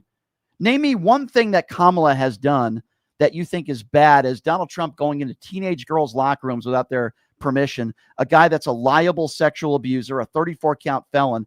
Name me anything Where was that the underlying crime to that, though? with what, the 34-count felonies? Is that what you're asking me? Campaign finance violations and fraud, financial fraud. You want to get into the weeds with me, sir, on that? A jury of his peers found that he was guilty. Okay. So now you want to make excuses for the liable sexual abuse too? No. Okay, you absolutely don't. not. Okay, so name me something that Kamala's done in her life that rises to that level of just awfulness. Name me one thing. hasn't. Okay, so why wouldn't you vote for her then? You still haven't given me a reason. Because she just doesn't support the same ideas that Obama. What idea? What idea? What idea? Give me an example. What idea? Deporting people who shouldn't be here. Kamala Harris said that you need to come to this country legally. Kamala Harris has said the violent criminals need to be deported. She's been very clear on that. But you're happy with the way Donald Trump has dealt with ICE? You're happy with the deportations? You think he's done a good job? Yeah, he's doing way better than Obama did. He's doing way better than Obama did. Are you that ignorant that you don't even understand that Obama has deported 5 times more people than Donald Trump has? Are you aware of that, sir? Was it 5 times? Yeah. Obama has deported millions more than Donald Trump did. So you're clearly wrong about that. But the question wasn't about Barack Obama. The question was about Donald Trump and Kamala Harris. And Kamala Harris has been very clear on how she feels about immigration. But I'll tell you this. Are you happy with Renee Good and what happened to Renee Good and Alex Preddy?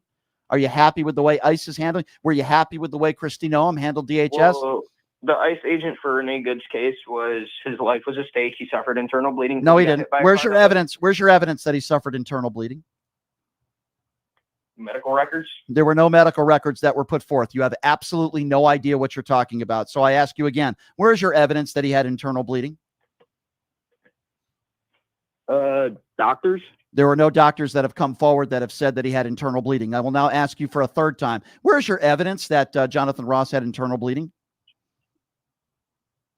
I can't. You can't, the right? exact Because there's source. right because there is no source, because there is no evidence that he had internal bleeding. By the way, he stood on his feet with his cell phone in his hand when he was grazed by the vehicle. That doesn't mean that the force that he used was necessary in that situation. Why do you think there's not a full? Do you think there should be a full investigation into that, or do you think in an officer-involved shooting there shouldn't be an investigation? There should definitely be an investigation. Okay, well, guess what? Guess what? There's not a full investigation. So you've now contradicted yourself multiple times. Are you happy with what happened to Renee Good and Alex Preddy? Do you think it was good? I'm not necessarily happy that it had to come to that point. No, but Good, I mean, good. it had to happen. It had. Because Okay, so hold on. It had to happen. Is that what you just let's said? talk about. Hold on. No. Let's go. With You this. talked about No? You Okay. talked about deportations, and you think Donald Trump Okay, is that's doing what a I'm- good job with deportations. My question to you is, what does it say in our Constitution? Does it say what does it say about due process in our Constitution? Do you know what it says? As required. By who? By citizens or undocumented immigrants? What does it say? Both. Both. Exactly. You are correct. You finally said something I agree on. Are all undocumented immigrants in this country, are they all getting due process? No. They're not. Okay, thank you. So you're okay with Donald Trump ripping up parts of the Constitution, not giving people due process, taking away their First, Third, and Fourth Amendment rights? Are you okay with that? Not necessarily. Not but that's necessarily. not exactly the full. Okay. Okay, so Kamala Harris wouldn't have taken away your First, Third, or Fourth Amendment rights. Are you okay with people, ICE agents, going up to detaining American citizens, going up to people asking them for paperwork without any reasonable or articulable suspicion that they've committed a crime? Are you okay Name with one that? American citizen that's been deported. Okay, so first of all, will you pay attention to my words? I didn't say American citizens were being deported, you dope. What I said was there are American citizens that are being detained and arrested. That is what I said. You need to pay attention to my words. By the way, are you okay, since we're on the topic of deporting people, are you okay with people that are non-violent criminals that are being separated from their families, that have lived here for decades, that have never committed a violent crime, that are being deported to El Salvador prisons with no due process? Are you okay with people outside of courtrooms that are being arrested, that have filed the proper paperwork, that are seeking asylum, that legally, according to what our Constitution says, are not allowed to be arrested and or deported because of being in this country undocumented? Are you okay with that? So for starters, they did commit a crime. They came here illegally. I said Okay. violent crime. You need to pay attention to my language. By the way, it's a misdemeanor. Do you know what it is if you're crossing the street illegally and you're not using a crosswalk? What do they call that? What is that called? If a cop cites you, what is that called? Citation. It's called a misdemeanor. It's a misdemeanor when you're in this country illegally, okay? I said violent criminals. Are you okay with someone that's committed a misdemeanor being deported to an El Salvador prison and separated from their family with no due process? Yes or no? If they weren't supposed to be here, then absolutely. So you're okay with that. Okay, so if you're a non-violent criminal, you're okay with people being sent to high maximum security prisons where they're beaten and where they're abused. We know for a fact that that's what took place in El Salvador with no due process. You're totally okay with that, sir. You're okay with that. So Not when in the sense that they're getting beaten, they don't. yeah, that they didn't you're get you're beaten, you're they you're get- you're unaware with what's going on in El Salvador. So on one instance, you want people held to the highest extent of the law if it's a misdemeanor. But if you're a 34 count convicted felon, I'll vote for you for president of the United States. Do you realize how ridiculous that sounds? Well, if you Huh? finish What? your- What? Let me Okay, finish it. sir, Let me- sir, let me correct sir. something. Hold on. No. Can I Listen, please I have been sitting here for 15 minutes trying to correct every stupid thing that you said. Have a nice day. 702-221-7283 is the number to call. Let's go to Upstate. Upstate is next. What's up, Upstate? Hey, Brian, how you doing? What's going on, man? Well, I was going to talk to you about something that you did last week, but you kind of addressed it with the first caller. Sorry, I'm turning the TV down. Mm-hmm. You do know that when you're talking to these bag of mushroom gobblers, Yeah. that they're you're attacking them using morals that they don't have. They think it's okay to hide pedophiles. They think it's okay to treat people like subhumans. They think it's all right. That's why they worship at the altar of this moron anyway. Yeah. So, and also, I'm glad that you're not debating Warren on a regular basis anymore. Yeah. I was ripping my hair out the last time you had him on your show. Yeah, so I'm going to take a break from that. So in a couple of weeks, we're going to have Santana, who is a very popular left-wing podcaster who happens to be black, explain to Warren what racism is, and kind of put Warren in his place. You know. Well, and also good luck next week while you're out. I'm hoping to eventually be able to get on the show when the great Leonard's on there. Sure. Yeah. Well, here's the thing, right? He'll open up the phone line, so you'll be welcome to call in. Of course, Ryan Shedd, who's a friend of mine, is going to be filling in as well. Listen, we're always going to do our best to open up the phone lines for good people like you, sir. And I do appreciate you. Thank you so much. Becky's next on PTL. Hey, Becky, what's going on? Hi, Becky. Hi, Brian. Hey. How are you doing? Good. What's on your mind? In regards, it seems like all week long, these boys, you call them sir, but they're boys, obviously. They have no clue what they think education on politics is watching TikTok reels or listening to people like Andrew Wilson. Oh God, They don't have a mortgage, I they went don't pay rent. I went an entire show without saying that guy's name, but yeah. I'm sorry. No, that's I'm okay. sorry. I just want to vomit. I just want to vomit when I hear that guy's name. Anyway, I'm sorry. Go ahead. I just want to shake these boys. If they're listening now, continue to watch Brian's show. Promise me for at least 2 weeks. And you may turn around like Brandon did. Yeah. You need to educate yourself. TikTok is not education.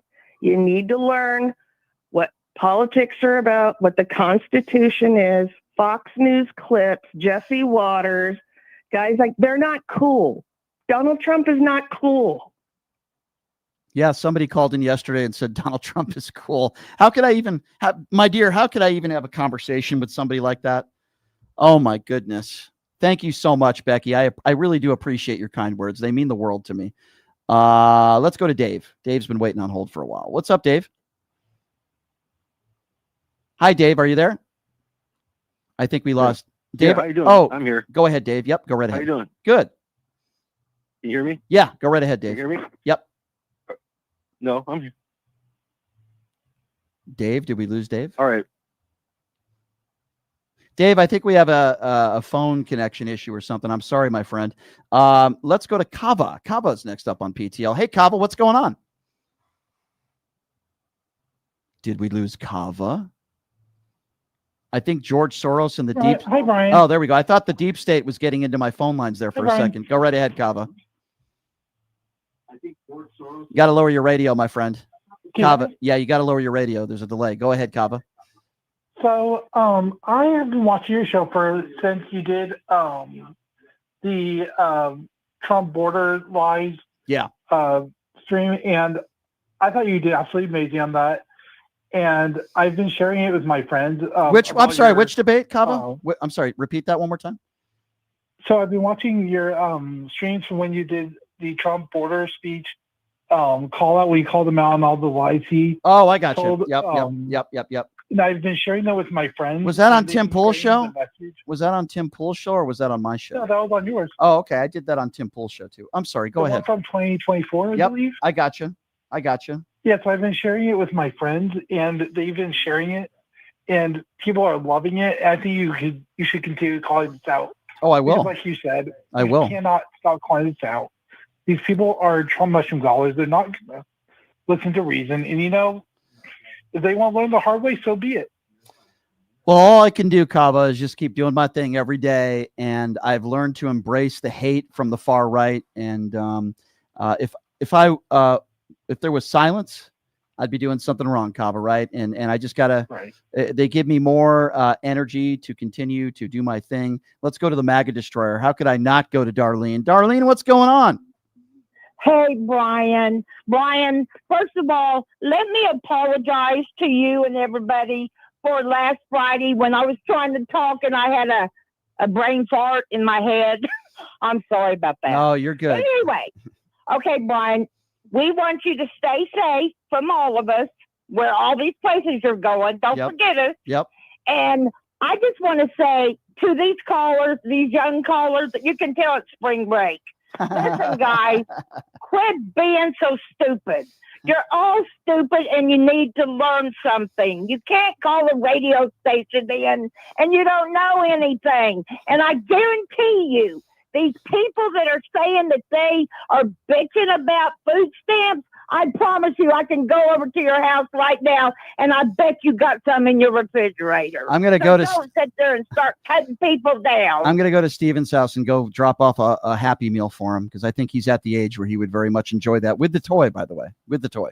I'm telling. And instead of talking about these idiots, y'all need to be apologizing for it's the blood's on your hands for these people, these kids, those little girls dying over there. Yeah. The blood is on your hands because you support that orange turd. Amen And to you that. don't give a flying crap about any of you. And it's just, you're going to find out someday. And Brian, I don't know how they're going to live when he dies because they can't even tie their shoes Yeah. without asking for permission. Amen to that, Darlene. I hope you have a lovely weekend. We love you, and I appreciate your phone call. Well, I love you guys too. Thank you. Bye-bye. So there are people on social media that are asking, wait, Brian's going live again in an hour? Yes, I am. So I'll repeat that once again. He's kind of like the Dean Parker of the right. His name is Kai Schwimmer. He only wants white people in this country. We're going to debate immigration. We're going to debate the Trump administration.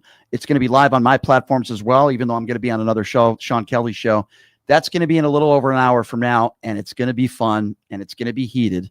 Yes, I'll be live again in a little over an hour, and I'll be on my YouTube Super Chat, and we'll be looking at the chat, and I'll be on the platform. So you're going to want to tune in again in about another hour or so. Let's go to Dave. I think we had some technical issues earlier. What's up, Dave? I got about a minute for you. What's up, man? All right. Hey, what's up, Brian? Thanks for taking my call. Sure.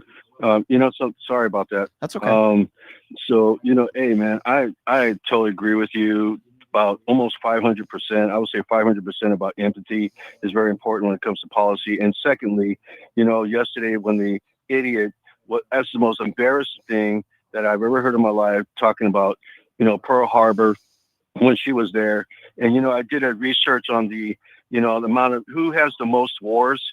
Well, 53% a Republican has the most wars, and 46 is Democrat out of the 93 years that we, Yeah. had the wars. Sure. So sure. that tells you right off the back that the Republicans has a problem when it comes to taking us to war. Because one thing about them, they're all liars, and I don't know why would anyone want to buy, a vote for a liar for a Republican. When you vote for a Republican, the first thing that comes to mind, we're going to war. Mhm. That's all that's all they are, just a warmonger. But as far as I'm concerned, you're absolutely right about empathy and policy. Yeah. And that's what the Republicans don't have. How anybody could Saying say, that well, was thank you. amazing. Thank you, Dave. I appreciate you, and I hope you have a great weekend. I'm sorry I'm up against the clock. But I will say this, Dave. Empathy is what makes us all decent human beings. Empathy, I want people that have empathy, that know what it's like to live paycheck to paycheck, that care about our fellow humans, because it will help them implement policy to help people other than themselves and their tech billionaire friends, which is exactly what Donald Trump is doing every day when he's in office. It's sick. All right, everybody, real quickly before I go, real quickly. I'm going to be live again in an hour. You're not going to want to miss it. A live debate with Kai Schwimmer. He's on the far right. It's going to be entertaining. We're going to be talking a lot about immigration. Then I'm flying out to Arizona State on Sunday for the UNF America Tour with Destiny, who I appreciate we just had on the show today. Going to be debating some people at Arizona State. Obviously, there'll be extra content up on my social media platforms, Facebook, YouTube. Maybe we'll even go live on there when I'm debating people, doing an event with Turning Point there.